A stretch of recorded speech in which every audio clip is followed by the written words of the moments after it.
Kasus penganiayaan anak dan juga pamer harta yang dilakukan anak mantan pejabat pajak membuat gaya hidup pegawai pajak ini menjadi sorotan masyarakat.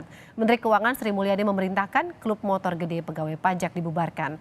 Namun Sri Mulyani juga percaya mayoritas pegawai Ditjen Pajak menjunjung tinggi integritas. Kasus penganiayaan dan pamer harta yang dilakukan anak ex pejabat pajak membuat gaya hidup aparat perpajakan menjadi sorotan publik. Menteri Keuangan Sri Mulyani mengingatkan gaya hidup mewah anak buahnya khususnya di aparat perpajakan dapat menimbulkan persepsi negatif di masyarakat. Sri Mulyani di akun media sosialnya sempat menyentil Dirjen Pajak Surya Utomo yang memiliki hobi mengendarai motor gede dan sempat menjadi sorotan berbagai media. Sri Mulyani juga meminta Dirjen Pajak menjelaskan dari mana sumber harta kekayaannya. Tak hanya itu, Menkyu juga meminta klub motor gede Direktorat Jenderal Pajak atau DJP dibubarkan.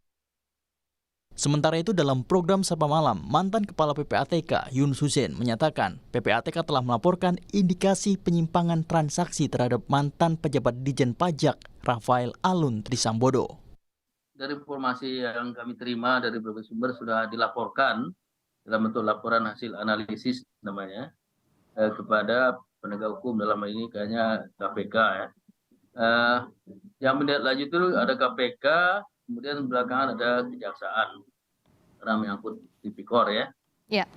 Hanya saja pada waktu KPK menerima laporan kami atau terima laporan KPN, karena ini termasuk pejabat publik, harusnya dilakukan penyelidikan yang lebih seksama, mendalam ya.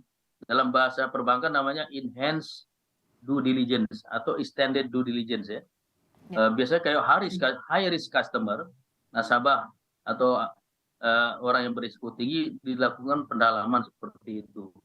Dan seharusnya hasilnya udah bisa memulai penyelidikan ya.